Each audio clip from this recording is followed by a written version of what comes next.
दोस्तों UP DElEd online admission form 2023 के संदर्भ में एक पेपर कटिंग निकल कर आ रही है।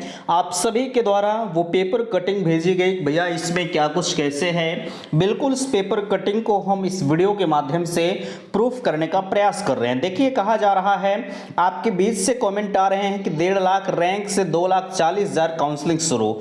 जाहिर सी बात है, आज से जो काउंसलिंग, आज से क्या कल शाम से भी जो काउंसलिंग आपकी प्रारंभ हुई है वो टोटल फर्स्ट फेज की काउंसलिंग को ये खत्म कर रही है। ठीक है, यानी टोटल 2,40,000 अभ्यर्थी जो है इस काउंसलिंग प्रक्रिया में पार्टिसिपेट कर रहे हैं। यहां आगे कहा जा रहा है, आपको पता है टोटल जो है 3,39,000 लगभग आपके बीच में आवेदन आए थे, पूर्णतः कंप्लीट आवेदन। ठीक है, और रजिस्ट्रेशन की बात करें तो वो तो 5 लाख के ऊपर चला गया था। और आपके बीच में जो टोटल सीटें रखी गई हैं 2,33,350 सीटों पर एडमिशन की प्रक्रिया इस समय चल रही है। अगर आप कंपैरिजन करें इस जो है कुल आवेदन को लेकर और सीट को लेकर, तो आपको ये एहसास जरूर होता होगा कि नहीं, इसमें से कुछ अभ्यर्थी ऐसे होंगे जिनको कोई कॉलेज नहीं मिलेगा। ठीक है, एहसास हो रहा है या नहीं हो रहा है, बिल्कुल मुझे आप कमेंट करके बताएंगे।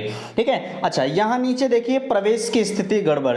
आप इतनी भारी संख्या में आप सभी ने आवेदन किया, लेकिन फिर भी प्रवेश की स्थिति गड़बड़ क्यों है, इस मुद्दे पर चर्चा करेंगे। और कॉलेज वाले कम कर दिए फीस। जाहिर सी बात है, अभी तक जिन कॉलेज वालों की फीस जो है वो सीधा आकाश छू रही थी, लेकिन फाइनली उनके फीस पर हम चर्चा करें तो उनका ग्राफ जो है वो नीचे गिरता हुआ चला आ रहा है।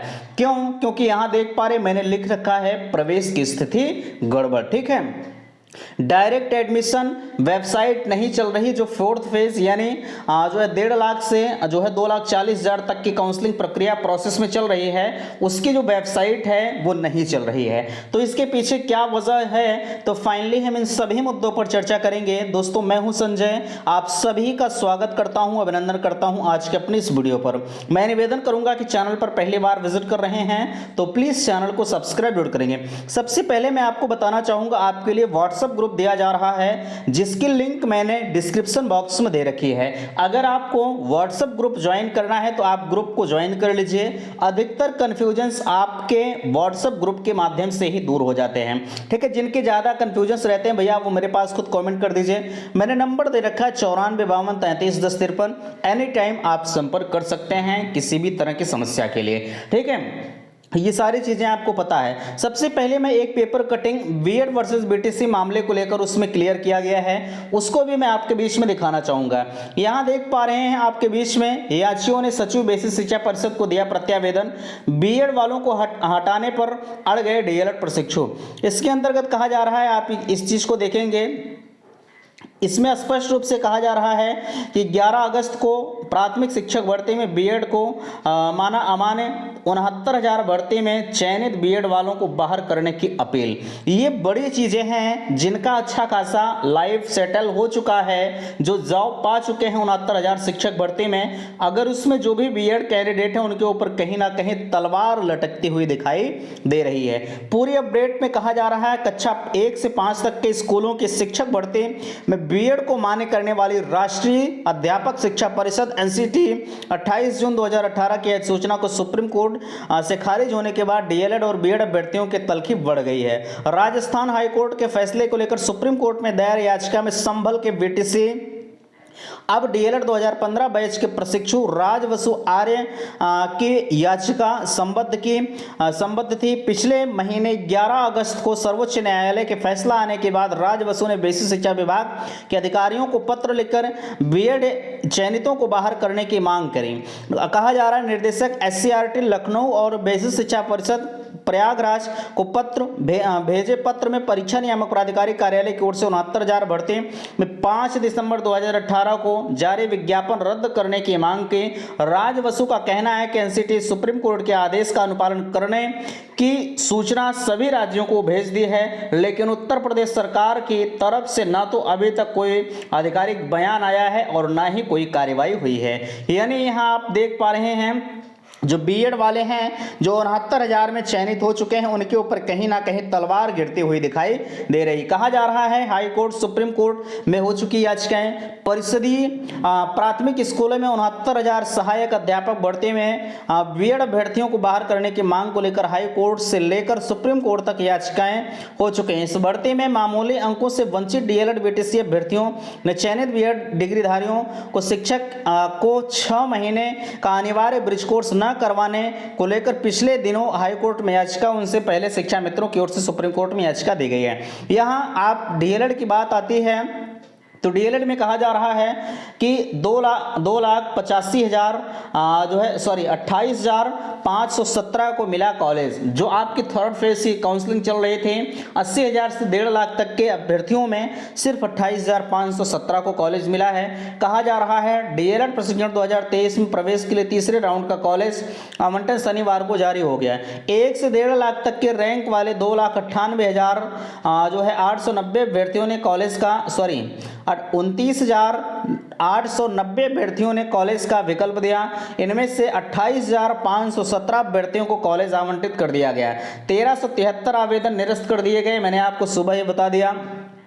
आगे प्रथम चरण के 3 राउंड में अब तक जिला एवं शिक्षण प्रशिक्षण संस्थान डायट के 9,089 निजी कॉलेजों में 51,752 कुल कहा जाए टोटल डायट प्लस प्राइवेट को मिलाकर 60,841 सीटें आवंटित हो चुके हैं। और दूसरे राउंड में जो है 22,685 से पहले राउंड में 9,639 सीटें आवंटित हुई थी। इन सभी की डिटेल्स मैंने आपके बीच में अभी वीडियो के माध्यम से रखा था। ठीक है, आपको पता है सवाल उठते हैं आखिरकार कि प्रवेश की स्थिति गड़बड़ क्यों हो रही है। आपको पता है गड़बड़ इसलिए हो रही है कि चूंकि भर्ती ना आना, हालांकि बीएड तो बाहर हो चुका है, प्राथमिक में सिर्फ डीएलएड कॉलेज है, फिर भी अभी वर्तमान समय की हम बात करें तो 1,72,590 सीटें टोटल इस जो है आवेदन की अपेक्षा, यहाँ सीटों की अपेक्षा 1,72,590 सीटें खाली हैं। फोर्थ फेज की काउंसलिंग में ये मानकर चला जा रहा है कि बहुत ज्यादा से ज्यादा 22,000 23,000 अभ्यर्थी एडमिशन लेंगे, इससे ज्यादा नहीं होगा, फिर भी 1.5 लाख सीटें आपकी खाली चली जाएंगी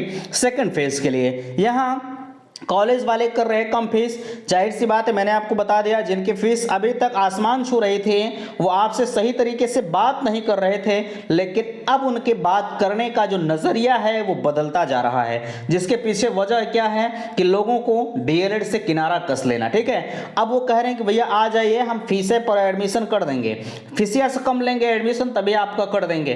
बहरहाल इसके संदर्भ में कम फीस वाले बिल्कुल सावधान रहें, सतर्क रहें। इस मुद्दे पर चर्चा हम रात में करेंगे, लगभग 9-10 बजे जो वीडियो आपके बीच में जाएगा उस पर बेहतरीन तरीके से चर्चाएं होंगी। प्लीज आप उस वीडियो को स्किप मत करिएगा। अगर आप कम फीस में एडमिशन ले रहे हैं तो आपके साथ क्या कुछ हो सकता है, क्या नहीं हो सकता है, इस पर हम चर्चा करेंगे। आप मेरे साथ लास्ट तक का जो है रात वाली वीडियो जरूर देखिएगा। यहाँ डायरेक्ट एडमिशन के संदर्भ में बार बार आपसे कह रहा हूँ कि डायरेक्ट एडमिशन के चक्कर में अभी आप मत पड़े, पहले आप सेकंड फेज की काउंसलिंग करा ले। जिनकी रैंक 2,40,000 के ऊपर है वो सेकंड फेज काउंसलिंग का इंतजार करें, वो घबराएं नहीं कि पता नहीं होगा या नहीं होगा। अरे यार इतनी सीटें खाली जा रहे हैं तो क्यों नहीं होगा, 101% डायरेक्ट एडमिशन होगा, आप परेशान मत होइए। ठीक है, पर डायरेक्ट एडमिशन के लिए कम से कम 50,000 सीटें बचेंगे।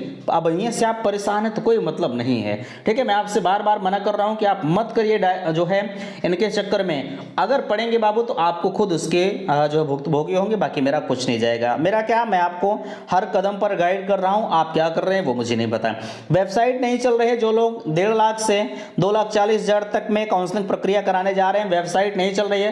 5,000 रुपए वाली वेबसाइट चल रही है, ये बहुत बड़ी बेवकूफ़ी है। ठीक है, पैसा तो आप भैया काट ले रहे हैं, क्यों पैसा काट ले रहे हैं तो आप अपनी भी वेबसाइट को दुरुस्त करिए। अभ्यर्थी परेशान है, 20 बार साइबर कैफ पर जा रहे हैं, ये कहीं ना कहीं गलत है। आप इस वीडियो को पीएनपी तक जरूर पहुंचाइएगा। ठीक है, पीएनपी पहली चीज गलत ये कर रही है कि अभ्यर्थियों का जो फॉर्म है वो रिजेक्ट कर रही पैसा लेने के बाद। एकदम निस्वार्थ भाव से अगर कहें तो ये चुरकटई है। ठीक है, मैं ऐसा क्यों कह रहा हूं यार, 5,000 रुपए जरा सा विचार करें, 2,528 अभ्यर्थियों का फॉर्म अभी तक रिजेक्ट कर दिया गया है, सिर्फ 1.5 लाख तक, अभी 2,40,000 तक बाकी है ना। अब इसमें से अब 2528 अभ्यर्थियों के 5000 रुपए के हिसाब से जोड़ लीजिए इनके पास कितना पैसा गया है। ये महज मैंने कहा ना, ये बेवकूफ़ी है, ये बदतमीजियां ये कर रहे हैं। अगर इन्हें पैसा ही काटना था, पैसा ही लेना है, तो ये पहले बता दिया हम पैसा लेकर काटेंगे, तो अभ्यर्थी जमा ही नहीं करते। ये पूरी तरह से फ्रॉडबाजी है कहा जाए। आपको अगर रिजेक्ट ही करना है तो आपके पास अभ्यर्थियों का सारा डाटा है, आप रिजेक्ट कर दीजिए जिनका करना है, बट अभ्यर्थियों के साथ आप गलत कदम को मत उठाइए। पहले से 5000 रुपए का पेमेंट आप मत करवाइए, ठीक है। ये पूरी तरह से निराधार है। भले ही मेरे साथ कुछ भी हो, मैं आपके साथ कदम कदम पर खड़ा हुआ मिलूंगा, ठीक है। मैं हालांकि अंतरात्माएं यार जलती हैं तो मुख से कुछ भी निकलता है। बहरहाल कोई भी कुछ भी हो उससे मुझे फर्क नहीं पड़ता, बट आपके साथ मैं हमेशा खड़ा हूं। वेबसाइट नहीं चल रही है, वेबसाइट पीएनपी को ठीक करना पड़ेगा, अन्यथा की स्थिति में इसके भुक्तभोगी अभ्यर्थी हो रहे हैं, ठीक है। अभ्यर्थी लगातार परेशान है। 5000 रुपए वो जमा करने के बाद ये काउंसलिंग नहीं करा रहे हैं, ठीक है, नहीं करा के रहे, हो ही नहीं रही, कॉलेज का ऑप्शन नहीं खुल रहा। ये पूरी तरह से फ्रॉडबाजी है, ठीक है। लेकिन मैं इतना जरूर कहूंगा कि आपके लिए लगातार मैंने संघर्ष किया है। इस मुद्दे को लेकर मैं फिर से पीएनपी जाऊंगा, जैसा भी होगा चैनल के माध्यम से आपको इन्फॉर्म किया जाएगा, ठीक है। लेकिन फिर भी आप थोड़ा सा ट्राई करते रहें, रात में आप ट्राई करिए, अधिकतर चांसेस आपको रात में मिल रहे हैं, ठीक है। तो रात में आप देख लीजिए, कोई दिक्कत नहीं है। अगर दिक्कत होती है तो आप मुझे कल परसों में बताइएगा, इस मामले को लेकर पीएनपी जरूर जाया जाएगा, ठीक है। तो मिलते हैं आपसे नेक्स्ट अगले वीडियो में। वीडियो को लाइक कीजिएगा, शेयर कीजिएगा, और चैनल पर पहली बार विजिट किए हैं तो चैनल को सब्सक्राइब जरूर कीजिएगा। वीडियो समाप्त करते, थैंक्स, धन्यवाद।